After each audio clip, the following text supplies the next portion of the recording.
안녕하십니까. 바로 강의를 시작하겠습니다.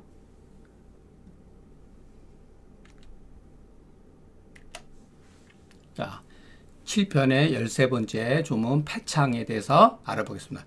해이 상기하면 차유 패창이니, 이것도 참 아까 조문에서 폐옹 조문하고 뭐 별반 다를 게 없잖아요. 그죠? 해이 상기하면 패창이니. 그러니까 다 이런 거는 조문이 미비한 거죠. 이거 말 그대로면은 흉부위가 이렇게 팽창했다, 부풀었다라고 하는 거를 문자 그대로 해석할 수가 있죠. 그러니까 이거는 이 해이 상기를 보면은 자연스럽게 이 사람은 흉부가 약간 부어 있구나. 그러면 우리가 한 번쯤은 습관적으로 항상 이 부위를 한번 이렇게 촉진할 필요는 있다. 그리고 촉진과 타진, 이렇게 손바닥 위에 타진 날 필요가 있다. 습관적으로 이렇게 하는 게 좋습니다.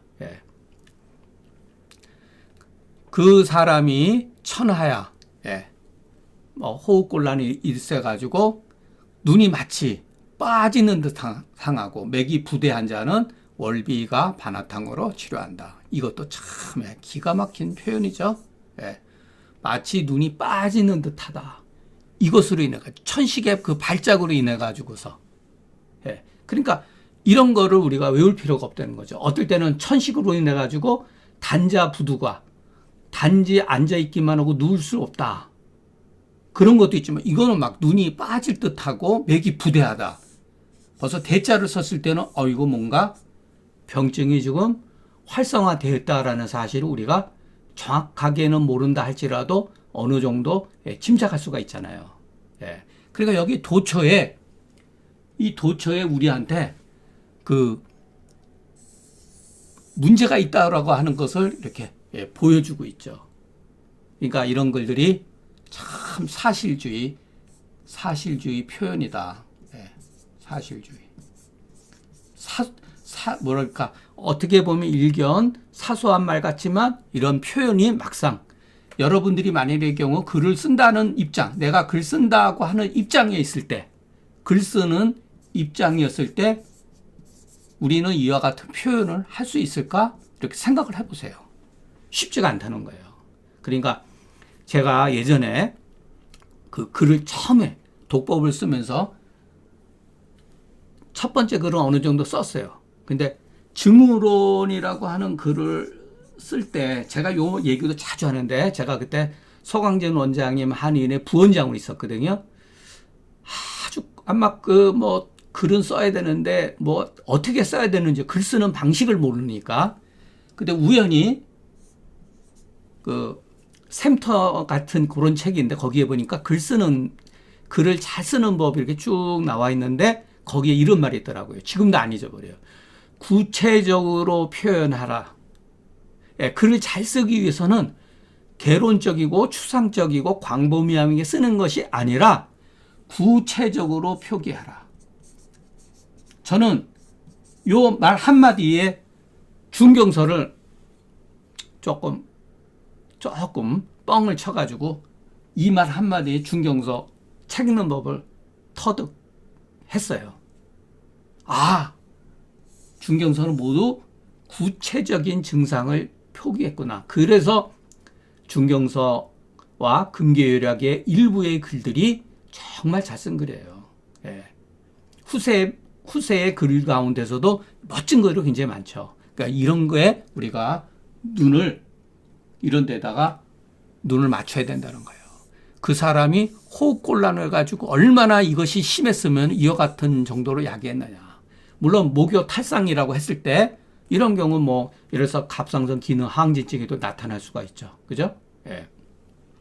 월비가 반화탕으로 치료한다. 마황, 석고, 생강, 대추, 감초, 반화. 이렇게 우리 어떻게 보면은 마행 석감탕에서 행인 빼고 반화가 들어간 것을 우리가 확인할 수가 있죠. 부분적으로 저도 처방이 양명 하나하나를 다 외우지는 못하기 때문에 제가 마행 석감탕이나 마왕탕이나 대청룡탕이라고 했을 때 큰 틀에서 이해해 주셨으면 좋겠어요. 자, 참 정말 멋진 처방들이죠. 예, 저는 그래서 마왕, 석고가 들어가는 약을 굉장히 좋아해요. 저 같은 경우. 너무 이게 멋져요. 마왕하고 석고의 개념이. 예. 자, 그러나 물리가 불순하고 바꿔서 말하면은 이렇게 쓰는 게 맞다. 이렇게 쓰는 게 맞다. 폐창이라고 하는 병은 해이, 상기하고 귀인, 천, 목요, 탈상, 맥부대라. 이렇게 해야 돼요. 글을 쓴다면은 폐창이라는 병은 해이, 상기하고 귀인, 천하야, 목요, 탈상하고 맥부대라. 이렇게 봐야 되는 거죠. 자, 태양주의병은 뭐 맥부, 발열, 오한, 둔통 이런 식으로 돼 있잖아요. 그죠? 그렇게 유사하게 만들었으면. 왜냐면 근계의학 조문에 보면은 이와 같은 조문들이 있거든요. 목요 탈상이라든가 맥부대자는 그 증이 심하다면 심할 수 있으나, 자, 눈이 막 튀어나왔고 빠질 것 같고 맥이 부대요. 와, 이 사람 굉장히 병증이 심하구나. 그런데 알고 보면은 해천의 반응에 불과하다. 해소와 천식으로 인한 반응에 불과한 거다. 이것으로서 해천 발작이 심한 것을 우리는 알 수가 있다. 그러면 여기서 우리가 고치는 것은 목요 탈상 고치는 게 아니죠. 바로 해천 발작을 잠재우는 거죠. 그러면 이것은 현상이기 때문에 이거에 대한 병독에 대한 현상이기 때문에 목요 탈상, 맥부대는 저절로 치료가 된다. 그래서 우리가 항상 고방이나 그 고방의 조문에 보면은 아주 무서운 심한 병증을 기술하지만 처방은 의외로 이 급증해가 있지 않다는 거예요. 바로 해천에 있다. 이런데 우리가 눈을 떠야 됩니다. 개인적으로 이르자면 이와 같은 상황에 마왕의 발안의 힘을 빌리지 아니하면 반하가 비록 하기의 공이 있더라도 능히 상충하는 길을 꺾지 못하니 이것이 이른바 고이들의 조기지법이다. 이런 묘미를 여러분 조금 이해를 하셔야 돼요. 반하가 비록 하기의 공이 있다 하더라도 마왕의 발안작용을 힘을 입지 않으면은 효과가 떨어진다는 거예요. 그만큼. 무릇 비우한 사람이 비록 풍안에 노출되지 않았다 할지라도 그 사람은 피부 공규의 그 개합지 조절 기능이 항상 마땅함을 얻지 못했기 때문에 습기가 기욱에 침체되는 경향이 있어요. 다 그런 건 아니지만 그런 경향이 있단 말이에요. 그 때문에 이런 사람들은 벌써 여러분들 살찐 사람들 봐보세요. 쌕쌕거리고 그냥 헐떡헐떡거리잖아요. 걸어와서도. 그것은 열담이 흉중에 울체돼 가지고 해천을 발작하면 눈이 튀어나올 것 같고 맥부대자가 종종 있으니 이럴 때는 월비가 반하탕으로 치료한다. 처방은 참 소박하잖아요. 증상은 이렇게 어마무시해도. 그런데 통치방으로서 이런 경우에 증상이 어떻게 나타난다 할지라도 비우한 사람들은 이와 같은 경향이 있거든요. 비우한 사람은 피부 공규의 개합지조가 조절 기능이 원만하지 못하기 때문에 대체적으로 습기가 이렇게 기욱지간에 침체했을 때는 통치방으로서 제가 갑자기 잊어버렸네. 한토와 그 삼법을 이렇게 아울러서 말한 한 방풍통선상을 추천도 해드리고 싶습니다. 방풍통성산.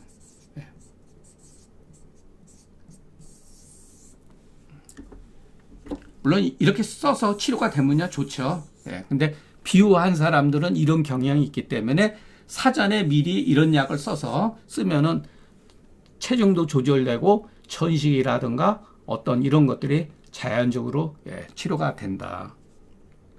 저는 그렇게 생각하고 한때는 저도 방풍통산을 엄청 많이 썼어요.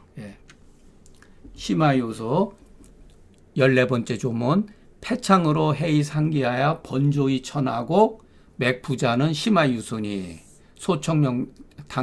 소청령에 석고를 집어넣은 것을 치료한다. 자, 이 글도 조금 문제가 있어요. 예, 그러나 한번 여러분 폐창으로 해이 상기하야. 정말로 폐창 때문에 해이 상기한 걸까요? 해이 상기해서 폐창이 된 것일까요? 예, 그렇게 생각을 하셔야죠. 폐창은 하나의 결과잖아요. 그죠? 해이 상기로 인해서 폐창이 된 거죠.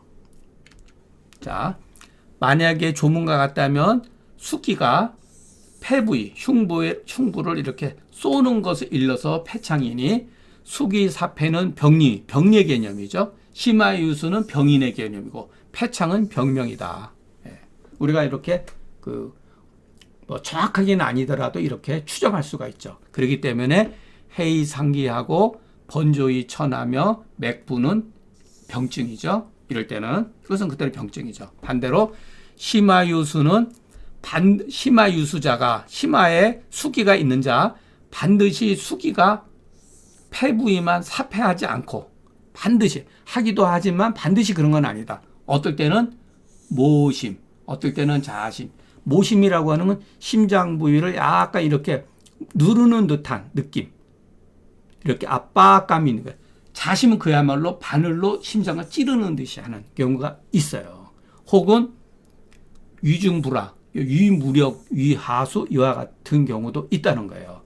심화유수가 있으면. 그러니까 심화유수가 있는 상태에서 상황에 따라서 감기라든가 스트레스라든가 이런 거에 의해 가지고서 사패하는 경우도 있고 모심하는 경우도 있고 자심하는 경우도 있고 그냥 위중불화하는 경우도 있고. 그러니까 모심하면은 흉부위가 은는 압박하면서 통증이 있고 자심하면은 심자통이 그냥 심장을 찌르듯이 하고 등 부위도 또한 아플 수가 있다. 위중불화하면은 조잡, 탄산, 애기, 오심, 심화, 빅편과 같은 증상을 일으킬 수가 있다. 그러니까 여러분 심화유수가 갖는 의미가 이렇게 광범위하게 나타날 수가 있으니까 이런 거를 조문에 이미 다 나와 있는 거예요. 그러니까 추론해서 생각하면 얼마든지 이와 같은 것들을 우리가 유치할 수가 있다. 그러나 치료는 단순하죠. 수기의세가 상충하박하고 진동발작. 제가 항상 그러죠. 진동발작학원을 그것을 막지 못하면은 수기의 세를 막지 못하면 소리예요. 백병이 장차 이르니 백병이라고 아까 말한 그대로 많은 병들이죠. 비록 그러나 처방을 도모하는 것은 폐창, 심통, 위중불화에 있지 않고 수기 세가 어떠하냐에 달려있다.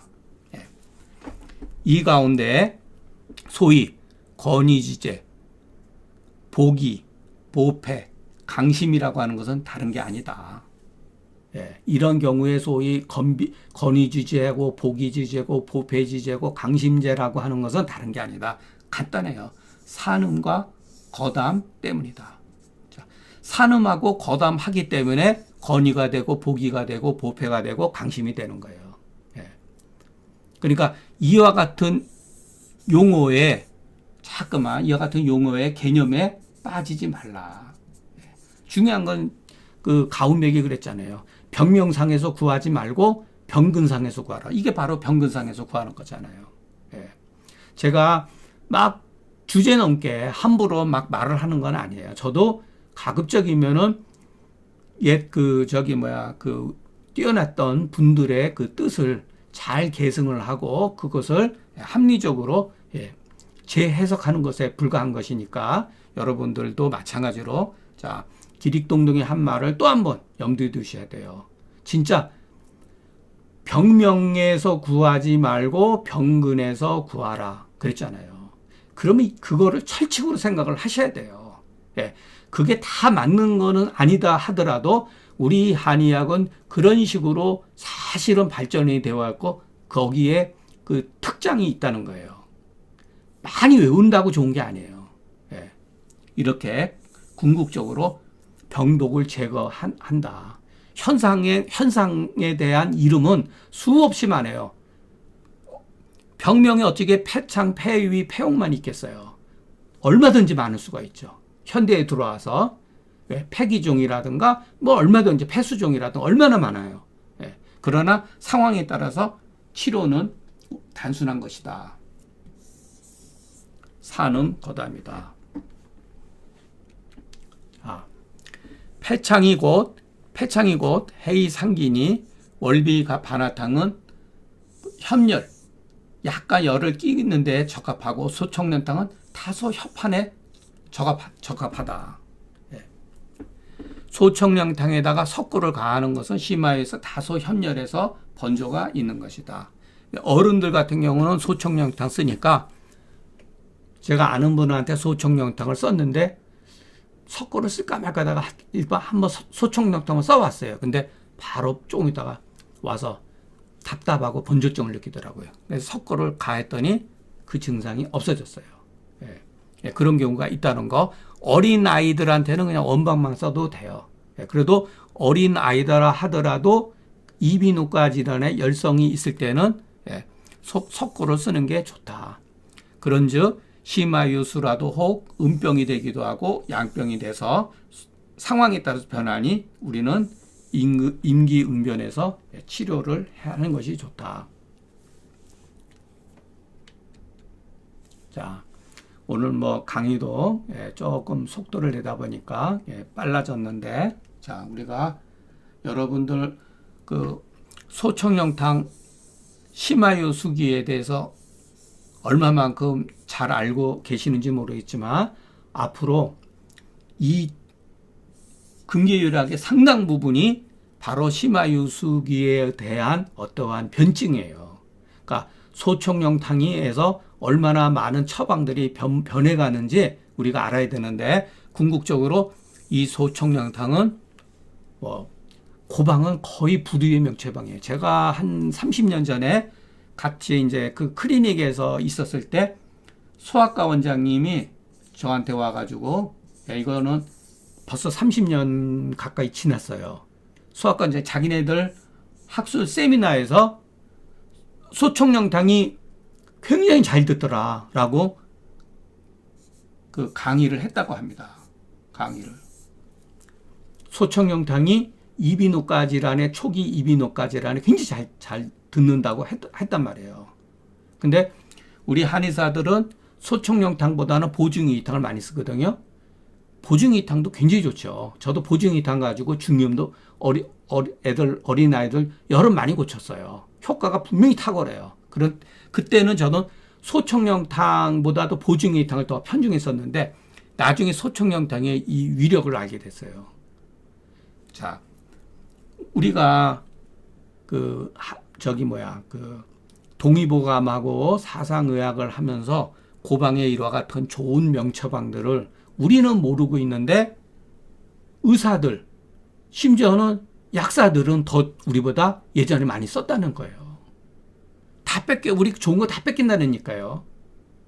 그래서 옛날에 제가 그 중경수 독법에서도 그 얘기 했잖아요. 예실이 구저라고. 예실이 구저야. 얘가 없어지면 들에 가서 구한다. 얘가 원래 소위 말해서 그 양반 계급 사회에서 그게 형성이 돼서 지켜왔는데, 나중에 나라가 혼란해지니까 얘가 다 있어야 될 곳에서 소실되고 변두리에서 그 얘가 남았다는 거예요. 그래서 얘가 없어지면 들에서 구한다. 정작 우리 한의사들이 고방이나 좋은 처방들을 이해하고 그것을 활용하고 그래야 되는데, 논문이 많이 물론 많이 나왔지만 나와야 되는데, 의사와 약사들이 고방에 대해서 우리 한의사보다 더 공부도 많이 하고 지식이 넓다는 거예요. 이게 바로 예실이 구저야라는 거예요. 얘가 없어짐에 들에 가서 구한다. 그래서 우리가 고방은 옛날의 처방이 아니라 핵심적인 기본방이기 때문에 먼저 우리가 기본방에 대해서 철저히 익히다 보면은 그 기본방으로 인해 가지고 수십 가지의 처방이 변조가 나오는 거예요. 예, 변증을 할 수가 있어요. 그래서 현상에 너무 빠지다 보면은 미로에 빠져가지고 할 수가 없어요. 임기응변을 못해요. 예. 왜냐하면 수시로 변하기 때문에, 증상 심화유수라도 상황에 따라서 수시로 변하기 때문에 그 변증에 가가지고, 무수한 변증에 가가지고 이 심화유수기라고 하는 것을 이해하지 못하고 변증에 빠지다 보면은 많은 처방에 암기하려고 덤벼들어요. 그러다 보면은 공부가 번잡해진다. 예. 그래서 우리가 항상 제가 처음이나 끝에까지 얘기하는 것은 병세의 시종에 따라서 기본방을 가지고서 활용하는 그와 같은 습관을 길러야지 공부가 재밌고 중경서와 금계유락의 처방들이 일목요연하게 와닿지. 그렇지 않으면 각계 하나하나마다 다 공부를 해야 되는 그 폐단에 생긴다는 거죠. 그래서 우리가 다시 한번 제가 시간이 나서 짧게 한번 다시 공부를 한번 정리해 봤습니다. 오늘 강의는 여기서 마치겠습니다. 경청해 주셔서 감사합니다.